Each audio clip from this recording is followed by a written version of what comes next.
Stars flicker and fade, rise and fall, but Edith Head remains undimmed in the Hollywood firmament. Rebecca Morehouse. Q. Hollywood, 1930.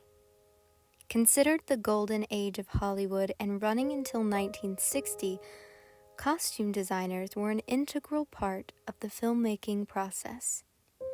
Costume designers were among the first to receive on-screen credit in the beginning stages of film.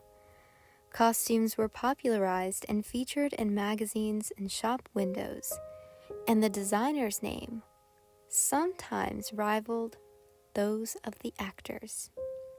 Costume designers believed that clothes tell a woman's story, but men were always telling the woman's story. Until Edith Head became the first woman to ever hold a departmental head title at a studio.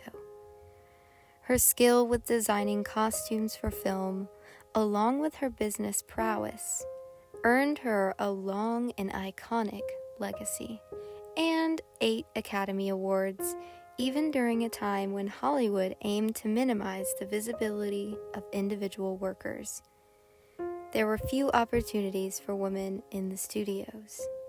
Studio jobs for women included being an actress, working in the film lab, holding a clerical job, and laboring in the costume department.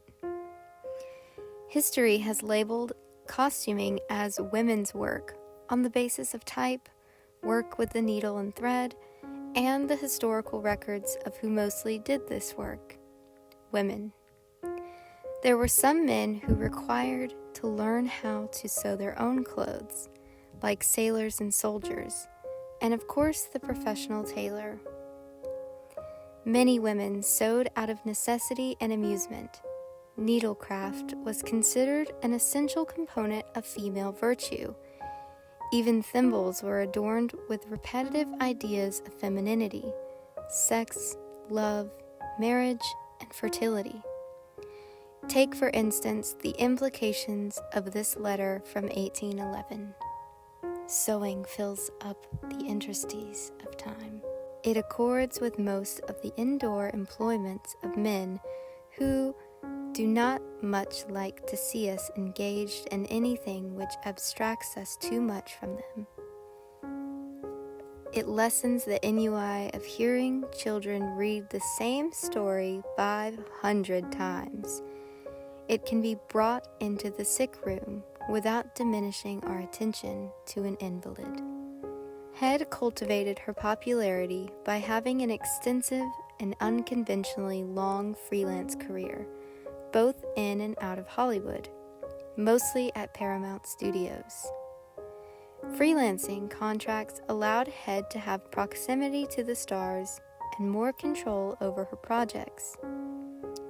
Her business outside of the Hollywood studios included fashion advice for women through mediums such as print, radio, and television, solidifying her as a public figure and a shrewd businesswoman. Head's independence of self and her relation to the stars set her apart, as it was considered progressive for the time.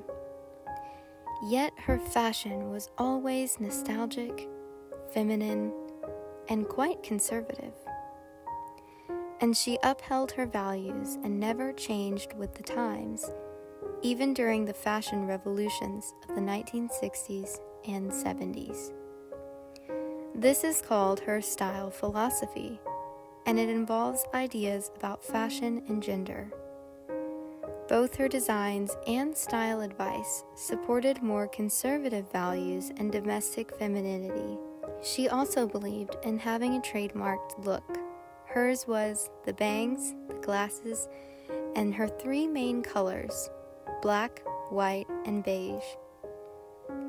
This combination of being progressive in her social life, but conservative in her costuming values, allowed her success in Hollywood and at home. Head never had recognition for being a great fashion designer in the fashion world, but she became reputable in costume design because she upheld ideals of the norm, allowing for a complete characterization for the actress. The cinematic image for the woman is both show window and mirror, the one simply a means of access to the other. Mary Ann Doan.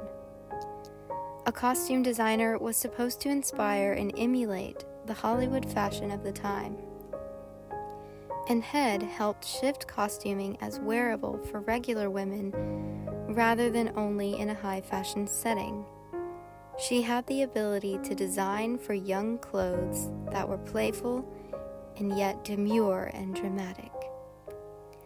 About 80% of what a costume designer does is psychology, only 20% of it is art. Sandy Powell on Edith Head. Head created all of Hitchcock's designs while he made films in America. Hitchcock was less concerned with fashion and wanted to emphasize the plot using costuming, an old trade borrowed from theater. Just like Hitchcock's blondes, the costuming for the leading ladies was not to be too sensual, as the suggestiveness of their costumes relied entirely on the character, and vice versa. Doris Day commented on her costuming done by Head. "The clothes were not right for me, but they were just right for what a doctor's wife would wear, and that's what I was playing." In the words of Betty Davis, star of All About Eve, in which Head won an Oscar for costume design, "Through the work of a fine costume designer, an actor or actress can become the character. If we are not comfortable in those clothes, if they do not project the character, the costume designer has failed us." Edith Head never failed.